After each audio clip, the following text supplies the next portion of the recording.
শুভ সকাল বন্ধুরা। আজকে খুব ভোরবেলায় ঘুম থেকে উঠেছি। গতকাল রাতে হাজব্যান্ডকে বলে রেখেছিলাম যে সকালবেলা উঠবো, উঠে বাজারে যাব, কিছু বাজার করব, সবজি কিনবো, মাছ মাংস কিনবো। তারপরে যাই হোক সকালবেলায় আমি সব ঘরে কাজ টাজ করলাম, ঘর ঝাড়লাম, ঘর মুছলাম, রান্নাঘরটাও পরিষ্কার করলাম, গ্যাসের চুলাটা পরিষ্কার করে তারপরে কিছু বাসনপত্র ছিল সেগুলো ধুয়ে নিয়েছি। তারপরে যেহেতু বাজারে যাব একটু লেট হয়ে যাবে, তার জন্য ভাবলাম যে রুটিটা বানিয়ে রেখে যাই, তাহলে এসে খাওয়া যাবে।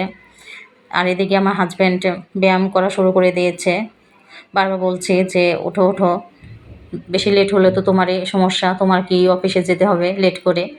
পরে সে আর উঠতেছিল না। পরে আমি আবার রান্নাঘরে যে রুটি বানানোর পরে যেগুলো বাসনপত্র বেরোচ্ছে সেগুলো ধুয়ে রাখলাম। আর এই বড় বোলটা আমি পরে ধুবো, একটু পানি দিয়ে ভিজিয়ে রেখেছি। আর এদিকে গ্যাসের চুলাটাও মুছে নিচ্ছি, কারণ রুটি বানানোর সময় এক্সট্রা কিছু ময়দা পড়েছিল, আটা পড়েছিল, সেগুলো আমি একটু পরিষ্কার করে নিয়েছি, কারণ চুলাটা একটু পরিষ্কার না থাকলে আমার ভালো লাগে না।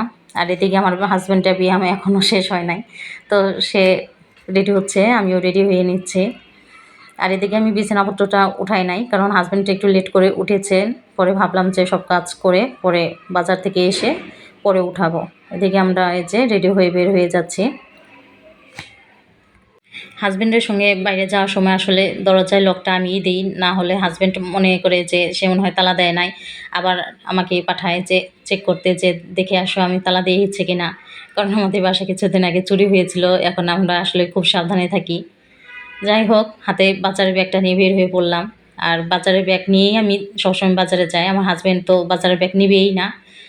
তো দেখতে দেখতে বাজারের কাছাকাছি এসে পড়েছি। আর এই লুকটা আমার খুব ভালো লাগে। এটা একটা কবরস্থান, পাশে একটা মসজিদ আছে।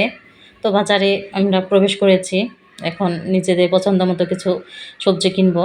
তো বাজারে ঢুকেই এত সুন্দর সুন্দর সবজিগুলো দেখছিলাম যে দেখেই মন ভরে যাচ্ছিল। আসলে সকালবেলায় সবজি বাজারে আসলে মনটাই ভরে যায়, এত সবুজ সবজি দেখা যায়, আসলে বলার মতো না। তো চটজলদি করে নিয়ে আসলাম, সঙ্গে একটা কাঁঠালও নিয়ে এসেছিলাম। আমার হাজব্যান্ডকে বলেছিলাম একটা কাঁঠাল কিনতে, পরে সে কিনে আনলো। এখানে বেগুন, শসা, তারপরে পেঁপে, বড় সাইজের বেগুন, তারপরে ধুন্দল, কলমি শাক, ধনিয়া পাতা, করলা, সব রকম মোটামুটি যেগুলো পছন্দ ছিল সেগুলো এনেছি। এটা একটা জালি কুমড়া। তারপরে হাজব্যান্ড রেডি হয়ে আসলো, স্নান করে পূজা দিয়ে আসলো। পরে এই যে হাজব্যান্ডকে রুটি আর কাঁঠাল দিয়ে দিচ্ছি, সাথে আগের দিনের মাছ তরকারি ছিল সেটাও দিয়ে দিলাম। আর আমি আগের দিনে একটু বাসি পান্তা ভাত ছিল, সেটা আমি একটু খাবো। আমার আসলে পান্তা ভাত খাইতে খুব ভালো লাগে। আর আজকে আমি একটু কাসুন্দি দিয়ে, কাঁচামরিচ আর কাঁঠাল দিয়ে খাবো। এই খাবারটা আমার খুব ভালো লাগে, ছোটোবেলায় আমার বড়কি মায়ের কাছ থেকে এই খাবারটা আমি শিখেছিলাম, ভালো লাগে। তারপরে তো আমার মতো এভাবে কে কে খেতে পছন্দ করেন অবশ্যই কমেন্ট করে জানাবেন। তো আজকের মতো এই পর্যন্তই, ধন্যবাদ। আর ভালো লাগলে ভিডিওটি অবশ্যই শেয়ার করবেন।